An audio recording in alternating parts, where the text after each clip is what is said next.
Legends of the City of Shadowblades. Chapter 1. As night falls, the neon lights reflect a blurry light and shadow in the rain. Between the city's towers, steam pipes hissed and smoked, and pedestrians hurried on the streets. This is Kanos, a city that is bustling on the surface but has a turbulent undercurrent. On the edge of the city, a figure flashed through the dim street lights. His name was Risa Yoye. Whenever someone mentions him, he always carries awe and curiosity. He once single-handedly crushed the strongest underground alliance, but no one has ever seen his true face. Reza was squatting by the window of a dilapidated cafe at this moment, his eyes shining through the rain and landing on the arena not far away. An underground Dota tournament is taking place there, and every player in the field is imitating the legendary Reza tactics. The sneer in my heart quietly emerged. It has always been imitated, but it has never been surpassed.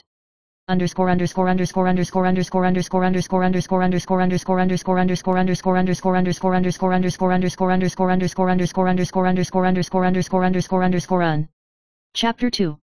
This time, I want to end up in person. Reza muttered to herself, her fingers tapping on the tabletop, making a rhythmic tapping sound. His opponent is Fino Flame, a teenager known for his unpredictable strategies. Fino moved quickly on the field, operating the keyboard and mouse with both hands, as if every movement could accurately control the opponent's heartbeat. His signature is the Hokage Genbu, which can confuse enemies. The audience exclaimed, but no one knew that his opponent's real target was himself. Reza quietly sneaked into the backstage of the hall, his deep eyes scanning over every surveillance screen. Even if he was invisible, his presence still pressed down on the air like an undercurrent.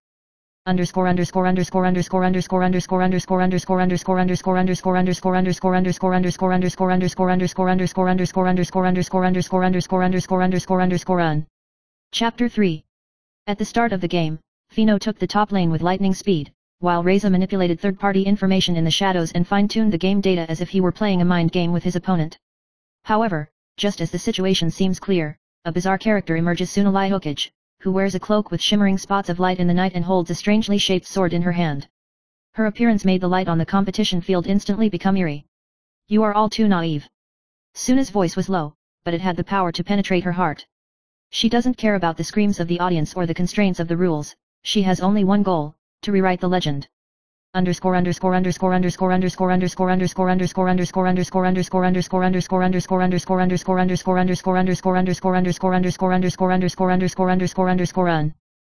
4. The air in the venue began to vibrate, and the neon lights flickered more and more dazzlingly. Reza and Suna's eyes met, as if they could read every thought deep in each other's souls. The data of the game suddenly fluctuated wildly, and the originally stable hero position was strangely shifted. The audience thought it was a system failure, but in fact it was Suna's unique technique, blurring the boundaries between reality and the game. The corners of Reza's mouth rose slightly. This bizarre method was exactly the challenge he was waiting for. He reached out to touch the keyboard, and every tap of his fingertips was like playing a dark symphony.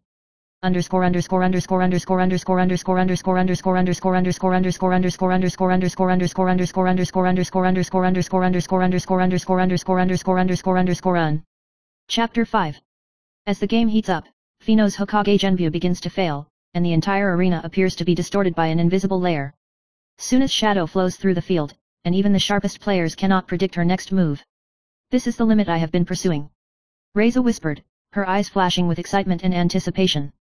He was once invincible, now, he wants to see who can really shake this legend. At this moment, the skylight at the top of the venue was broken by a burst of strong light, and rainwater fell on the ring. A new character has emerged: a teenager named Alvin Windyin, armed with a transparent crystal spear and an oceanic chill on his body. His arrival made the duel between Reza and Suna, which originally belonged only to Risa, begin to develop in an unknown direction. Chapter 6. Risa felt the chill emanating from Alvin. That coldness did not come from the temperature, but from an aura that oppressed the soul. The boy raised his crystal spear, and the light reflected from the tip of the spear swayed like ripples on the sea, reflecting every corner of the venue. "Your game is over." Alvin's voice was cold and calm, but there was a sense of threat that could not be ignored. Suna frowned slightly, her shadow quietly extending on the ground, as if she had detected the next hostility in advance. Reza just smiled. He liked this sense of uncertainty and liked to find his true self in the midst of his limits. The spectators in the venue almost forgot to breathe, and everyone's eyes were drawn to this new force. Even veteran players who are most familiar with Risa's tactics are shocked by what they see, because this is no longer just Dota, but a chaotic showdown between reality and the game's borders.